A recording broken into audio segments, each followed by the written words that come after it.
Cooking with পিউষা রান্না ঘরে আজকে আমি হাজির হয়েছি ফিশ কাবাব তৈরির রেসিপি নিয়ে। এই রান্নাটা করার জন্য আমি রুই মাছ নিয়ে নিয়েছি, সেদ্ধ আলু, আদা রসুন বাটা, হলুদের গুঁড়া, মরিচের গুঁড়া, ধনিয়া গুঁড়া, গরম মশলা গুঁড়া, কর্নফ্লাওয়ার, পেঁয়াজ কুচি, ধনিয়া পাতা কুচি, কাঁচামরিচ কুচি আর ডিম নিয়ে নিয়েছি।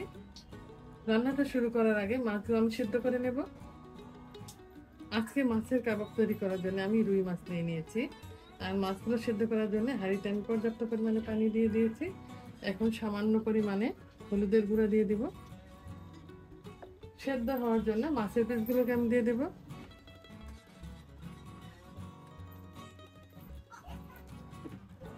ঢাকনা দিয়ে সেদ্ধ করে নেব। মাছ সেদ্ধ হয়ে গিয়েছে আর পানিটাও টেনে এসছে। মাছগুলোকে আমি ঠান্ডা করে কাটা বেছে নেব। মাছ ঠান্ডা হতে হতে আমি কিছুটা মশলা তৈরি করে নেব। এর জন্য আমি প্যানে সামান্য তেল দিয়ে নিব।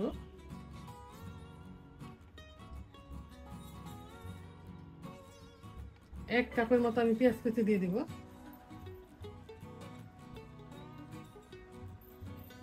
ভেজে নেব, মানে পেঁয়াজের পানিটা টানিয়ে নেব। পেঁয়াজগুলোকে আমি 2 মিনিটের মতো ভেজে নিয়েছি। এবার স্বাদ মতো লবণ দিয়ে দিব। মাছ সেদ্ধ করার পর যে পানিটা ছিল, অবশিষ্ট পানিটা আমি দিয়ে দিব। 1 চা চামচের মতো আমি আদা রসুন বাটা দিয়ে দিব। এখানে আছে 1 চা চামচ মরিচের গুঁড়া, 1 চা চামচ ধনিয়া গুঁড়া, 1 চা চামচ জিরা গুঁড়া, 1 চা চামচ গরম মশলা গুঁড়া আমি দিয়ে দিব। আর হলুদের গুঁড়া আছে 1/2 চা চামচ। এবার ভালো করে কষিয়ে নেব।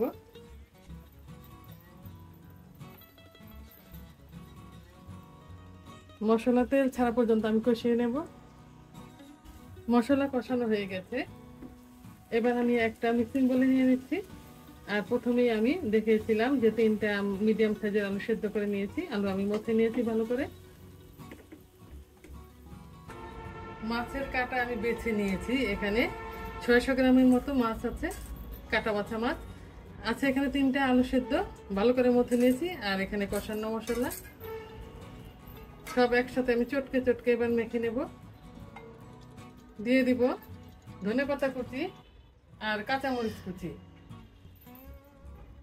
একটা ডিম দিয়ে দিব।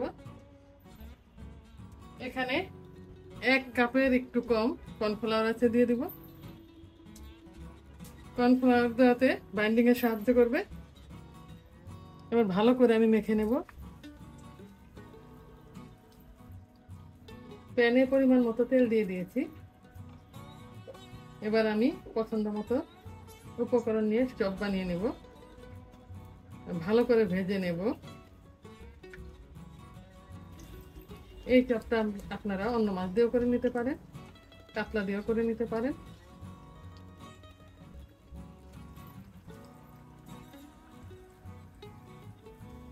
লাল লাল করে আমি ভেজে নেব। চুলার আঁচটা আমি মিডিয়ামে রেখেছি।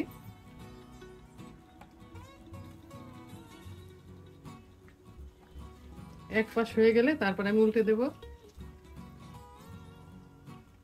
চুলার আঁচটা মিডিয়াম টু লো এর মাঝামাঝি রেখে আমি ভেজে নিয়েছি। যথেষ্ট সময় নিয়ে ভেজে নিয়েছি। এক পাশ হয়ে গিয়েছে, এবার আমি উল্টে দেব। 2 পাশ লাল লাল করে আমি ভেজে নেব। ফিশ কাবাবগুলোকে আমি লাল লাল করে ভেজে নিয়েছি।